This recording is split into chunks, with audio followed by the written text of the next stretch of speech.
নমস্কার, কেমন আছেন সবাই? ৩৫ বছর বয়সী ব্যক্তির ৩৪-৩৫ বছর বয়স ব্যক্তির প্রধান প্রশ্ন হচ্ছে সন্তান যোগ।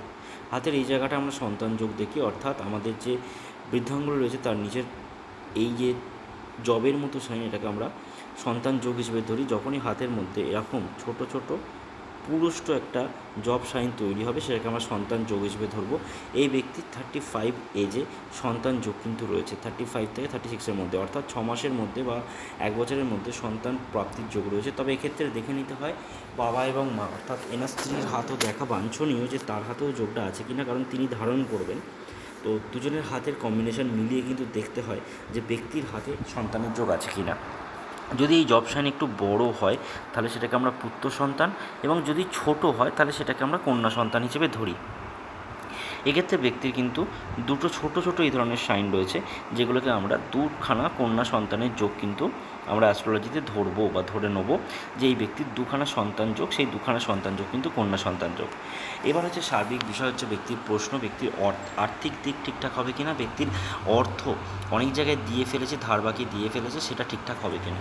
দেখুন, যখন এরকম ধনুষ আকৃতি তৈরি হয় এবং দুটো আঙুল একটু উঠে থাকে, তখন সেই ব্যক্তি যে কোনো ডিসিশন খুব চটজলদি নিয়ে থাকে।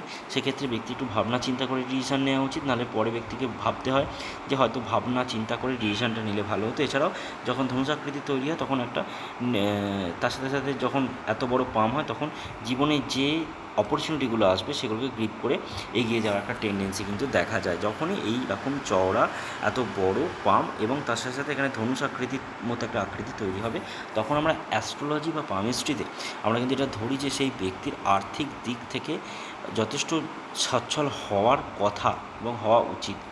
যখন এবার দেখে নিন, যখন হাতের এই ফিঙ্গারগুলো, এই আঙুলগুলো এই তালুর তুলনায় ছোট হয় তখন কি হয় জেনে রাখবেন। যখনই এই তালুর তুলনায় আঙুলগুলো ছোট হয় তখন সেই ব্যক্তির আন্ডারে কাজ করা বা সেই ব্যক্তির কথায় কাজ করা বা সেই ব্যক্তির আন্ডারে কাজ করা লোকের সংখ্যা কিন্তু একটু বেশি হয়, এবং কোথাও না কোথাও একটা লিডারশিপ কোয়ালিটিও কিন্তু তৈরি করে। এছাড়াও বিজনেসের ক্ষেত্রে এরকম ছোট আঙুল এবং এত সুন্দর বড় পাম, এটা কিন্তু প্রচণ্ড পরিমাণে কার্যকরী হিসেবে আমরা অ্যাস্ট্রোলজিতে ধরি। এটা জেনে রাখবেন, যখনই হাতের আঙুল ছোট হবে এবং পাম বড় হবে তখনই সেই ব্যক্তির আন্ডারে কাজ করার মতো লোকের সংখ্যা খুব বেশি হয় এবং থাকে। এছাড়া হচ্ছে বাকি সার্বিক দিক থেকে দেখলে দেখুন, হাতের যে আঙুলের নোডসে যে এই ঊর্ধ্বগামী রেখা, এই রেখাগুলো ইন্ডিকেট করে যে ব্যক্তি কোনো দিন মানসিক সমস্যায় সেভাবে পড়বেন না। যখন এই ঊর্ধ্বগামী রেখাগুলো থাকে তখন আমরা অ্যাস্ট্রোলজিতে ধরি যে ব্যক্তি কখনও, আপনারা স্ক্রিনশটটা নিতে পারেন, কোনো দিনই আর্থিক দিক থেকে সমস্যায় পড়বে না। তবে এর সাথে সাথে যদি আড়ি রেখা থাকে, অর্থাৎ অনেকের দেখবেন আঙুলের ফিঙ্গারের সাইড থেকে এরকম আড়ি রেখা তৈরি হয়, সেই রেখাগুলো কিন্তু ব্যক্তিকে টেনশান, ডিপ্রেশন এবং এর সাথে সাথে অ্যাংজাইটির জায়গা কিন্তু তৈরি করে।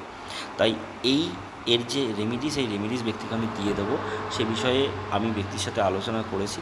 এবার দেখা যাক, যখন ব্যক্তির হাতের লাস্ট ফিঙ্গারটা থার্ড ফ্যালেঞ্জ পর্যন্ত থার্ড ফিঙ্গারে পৌঁছায়, তখন আমরা বলি ব্যক্তির ডকুমেন্টেশন, ফাইলিং, জিনিসপত্র সাজিয়ে গুছিয়ে রাখা, স্মৃতিশক্তি এবং মানি ম্যানেজমেন্ট এই দিক থেকে খুব খুব খুব বেশি পাকা হয়, খুব বেশি দক্ষ হয়। এক্ষেত্রে মানি ম্যানেজমেন্টের ক্ষেত্রে আমাদেরকে দেখে নিতে হয় যে সেই ব্যক্তির হাতে মানি ট্রায়াঙ্গেল আছে কিনা। ব্যক্তির হাতে কিন্তু মানি ট্রায়াঙ্গেল এক্সিস্ট করছে, অর্থাৎ আছে, সেক্ষেত্রে মানি ম্যানেজমেন্ট না হলেও মানি জমার একটা জায়গা কিন্তু রয়েছে। এবার অর্থ দিয়ে ফেলে ব্যক্তি কিভাবে পাবে সেই বিষয়ে ব্যক্তিকে আমি বলেছি, বেশ কিছু রেমেডিস ব্যক্তিকে আমি দিয়েছি, তা সেগুলো তিনি যদি করেন। আপনাদেরকেও বলে রাখছি, যখনই আপনাদের কেউ টাকা ধার দিয়ে বা টাকা ধার দিয়ে যদি না পান বা টাকা ধার যদি দিয়ে ফেলেন এবং তাদের থেকে যদি রিট্রিভ না পান, কী করবেন? হাতের ঠিক এই জায়গাটায়, বাম হাতের এই জায়গাটায় আপনারা লিখবেন আড়াআড়িভাবে 897, এইটা লিখুন। এটা লিখলেই আপনারা দেখতে পাবেন আপনারা কীরকম ফল পাচ্ছেন। এছাড়াও এটা লিখে কোনো রকম কোনো সার্কেল করার কিন্তু দরকার নেই, এই সার্কেল করার কোনো দরকার নেই, সার্কেল না করেই লিখবেন শুধু 78987 এটা লিখুন।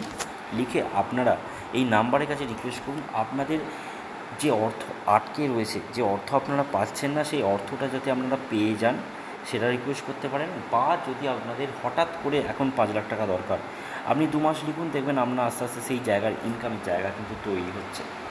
এরপর আমি আসবো ব্যক্তির থার্ড ফিঙ্গারে।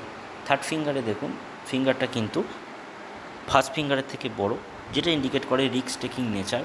ব্যক্তির মধ্যে রিস্ক টেকিং নেচার খুব বেশি থাকে। পকেটে 50 টাকা থাকলে 5,000 টাকা কেন 5 লাখ টাকা পর্যন্ত বা 50,000 টাকা পর্যন্ত তিনি কিন্তু লোন নিয়ে সেটাকে সময়ের মধ্যে শোধ করে দেওয়ার মতো ক্ষমতা রাখেন, এবং সেই কনফিডেন্সটাও কিন্তু ব্যক্তির মধ্যে থাকে যে আমি ব্যাংক থেকে যে টাকাটা লোন নিয়েছি বা যার থেকে হোক ধার নিয়েছি, আমি সেই টাকাটা কিন্তু শোধ করে দেব। এবং খুব কারেজ হয়, খুব কারেজ বলতে খুবই সাহসী হয়। এই ধরনের ব্যক্তিরা খুবই বেশি পরিমাণে সাহস হয়ে থাকে। যখন হাতের বুধ পর্বত দেখুন যথেষ্ট ব্যবস্থিত, যেটা ইন্ডিকেট করে যে কোনো জায়গায় মিটিংয়ে গেলে বা কোনো জায়গায় কিছু করলে বা চিন্তাভাবনার ক্ষেত্রে খুব একটা স্ট্রং চিন্তাভাবনা এবং ক্ল্যারিটি খুব বেশি থাকে, ক্লিয়ার চিন্তাভাবনা হয়। এবং হাতের এই রেখাগুলো বার্ধক্য খুব ভালো দেয়, খুব ভালো বার্ধক্য দেওয়ার সাথে সাথে কম বয়সে এদেরকে দেখতে খুব সুন্দর হয়ে থাকে। এবার আসবো সূর্য পর্বতে। সূর্য পর্বতে যখন একটা এরকম রেখা থাকে, যেটাকে আমরা বলি বিদ্যা রেখা, এই রেখা কিন্তু ব্যক্তির মধ্যে জ্ঞানের সঞ্চার করে। জ্ঞানের সঞ্চার বলতে যে কোনো বিষয় এই ব্যক্তির সামনে আলোচনা হলে সেই বিষয়ে ব্যক্তি কিন্তু যথেষ্ট পারদর্শী এবং সেই সম্পর্কে কিছু না কিছু নলেজ সাধারণত থেকে থাকে। হাতে এই ধরনের ক্রস, যেটা ইন্ডিকেট করে যে এই পিতৃস্থানীয় ব্যক্তিদের সঙ্গে হয় বাবার বিয়োগ, নাহলে বাবার থেকে মানসিক দিক থেকে ডিস্টেন্স, নাহলে বাবার কর্মসূত্রে বাবার থেকে আলাদা থাকা এবং পিতৃতুলীয় লোকেদের সাথে একটু সমস্যার জায়গা, এবং কোথাও না কোথাও কিন্তু টাকা পয়সার দিক থেকে একটা লোককে দিয়ে না পাওয়ার জায়গা কিন্তু তৈরি হয়। এই সূর্য পর্বত কিন্তু এই খারাপ ফল আছে। কিন্তু যখন এখানে একটা এরকম সাইন তৈরি হয়, খুব ভালো করে দেখুন, এটা কিন্তু সরকারি চাকরির যোগ তৈরি করে। আবার এক্ষেত্রে কিন্তু একটা একটা সম্পত্তি ক্রয় বা সম্পত্তি প্রাপ্তির যোগও তৈরি করে। এছাড়াও আরও সম্পত্তি প্রাপ্তি বা সম্পত্তি ক্রয়ের যোগ দেখাই। এখানে একটা চতুর্ভুজ রয়েছে, যেটা ইন্ডিকেট করে কিন্তু সিকিউরিটি। সিকিউরিটি বলতে আর্থিক দিক থেকে সিকিউরিটি, মাথার উপর ছাদ থাকবে নিজস্ব, সবসময় চিন্তা থাকবে নিজের বাড়ি নিজের গাড়ি করার মতো একটা টেন্ডেন্সি কিন্তু ব্যক্তির মধ্যে থাকবে। এছাড়াও একটা বড় কিন্তু স্কোয়ার রয়েছে। ভবিষ্যতে কিন্তু ব্যক্তি নিজের চাইলে বড় কোনো ল্যান্ড বা কোনো প্রপার্টি কিন্তু কিনতে পারে।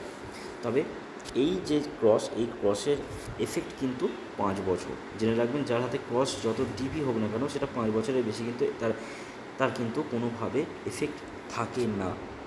তাই সার্বিক দিক থেকে দেখতে গেলে সূর্য পর্বতে খুব একটা খারাপ কিছু নেই, সূর্য পর্বত যথেষ্ট ভালো। এবার শনি পর্বত। শনি পর্বত ফ্ল্যাট, সকালবেলা ঘুম থেকে ওঠার সমস্যা হলেও উঠতে কিন্তু ব্যক্তিকে সকাল সকালই হয়।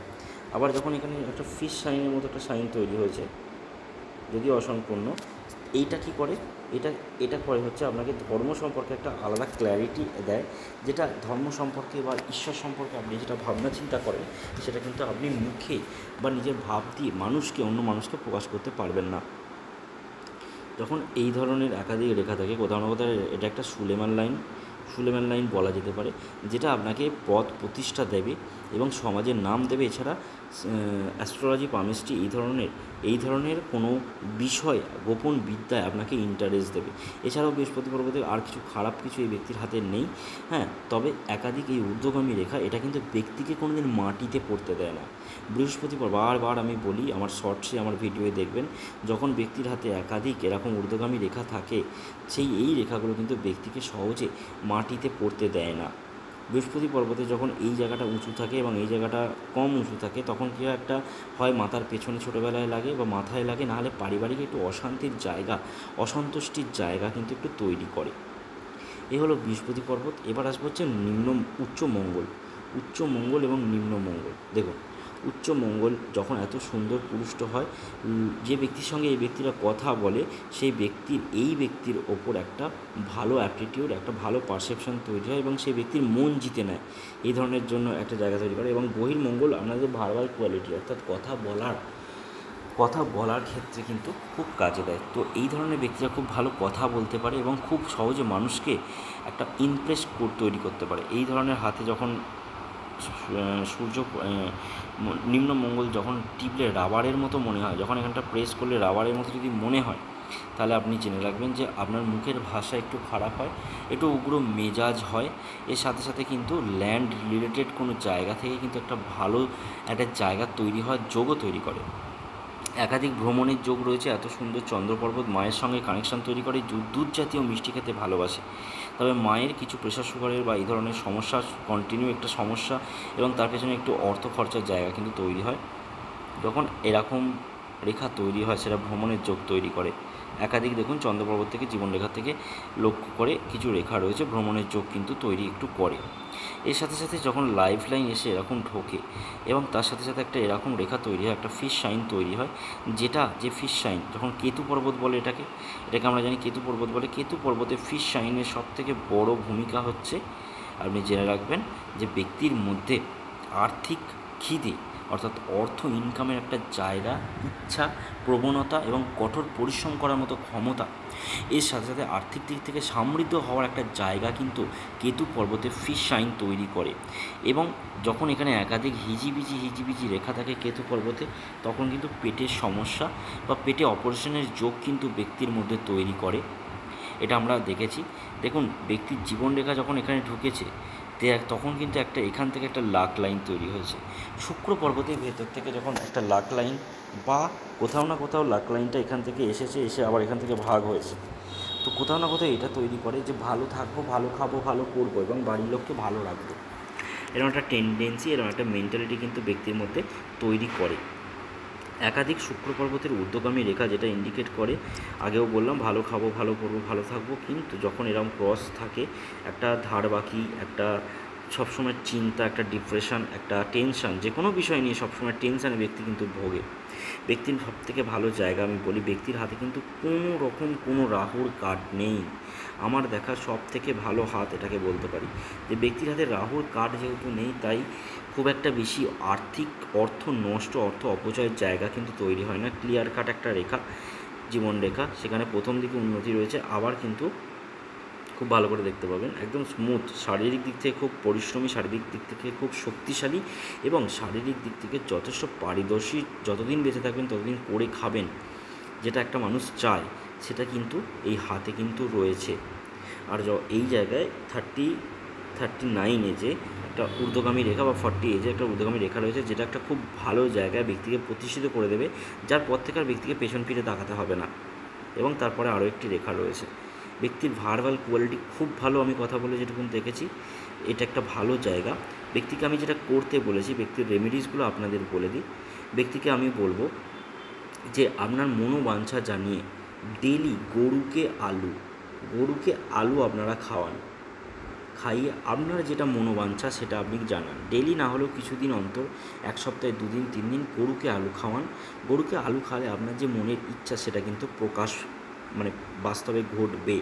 এছাড়া আমি ব্যক্তিকে আরও কিছু রেমিডিস দিয়েছি, সেগুলো ব্যক্তি করলে সেগুলো কিন্তু তার ফল পাবে। যখন ক্লিয়ার কাট ব্রেন লাইন হয়, ব্রেনের মধ্যে প্রেশার নেওয়ার মতো ক্ষমতা থাকে, খুব বেশি প্রেশার নিতে পারে এবং সেই প্রেশারকে কিন্তু রিলিজ করার জন্য বিনোদনের দরকার হয়, তখন কিন্তু ব্যক্তি নিজস্ব বিনোদনের জন্য নিজস্ব একা থাকা, একা চিন্তাভাবনা করার জায়গাকে কিন্তু বেছে নেয়। হটলাইন যখন এই জায়গা পর্যন্ত এসে থেমে যায়, ব্যক্তি যথেষ্ট প্র্যাকটিক্যাল নেচারের হয়, ইমোশনাল পার্সোনালিটি ব্যক্তির কিন্তু হয় না। একাধিক নিম্নগামী রেখা যেটা ইন্ডিকেট করে ব্যক্তিকে কিন্তু অপোজিট জেন্ডারের দিক থেকে বদনামের যোগ কিন্তু তৈরি করে। অর্থাৎ বদনাম বলতে কিন্তু টাকা পয়সার দিক থেকে হতে পারে, সম্পত্তির দিক থেকে হতে পারে এবং টাকা পয়সা মেরে দেওয়া, চোট হয়ে যাওয়া, এই জায়গা কিন্তু তৈরি করে। বারবার কিন্তু একই ইন্ডিকেট করছে। যখন এরকম গরুর লেজের মতো লাস্টের দিকে রেখা তৈরি হয়, সেটা ইন্ডিকেট করে যে ব্যক্তির কিন্তু খুব খারাপ পরিস্থিতি থাকলেও সারাদিনের পর খুশি এবং হ্যাপি থাকার চেষ্টা করে। এই ছিল পুরো হাতের আজকে অ্যানালিসিস। ভালো লাগলে অবশ্যই সাবস্ক্রাইব করুন এবং আমার সাথে কন্ট্যাক্ট করতে চাইলে আমার পেজের ফোন নাম্বার থেকে আপনারা কন্ট্যাক্ট করতে পারেন। অসংখ্য ধন্যবাদ, নমস্কার।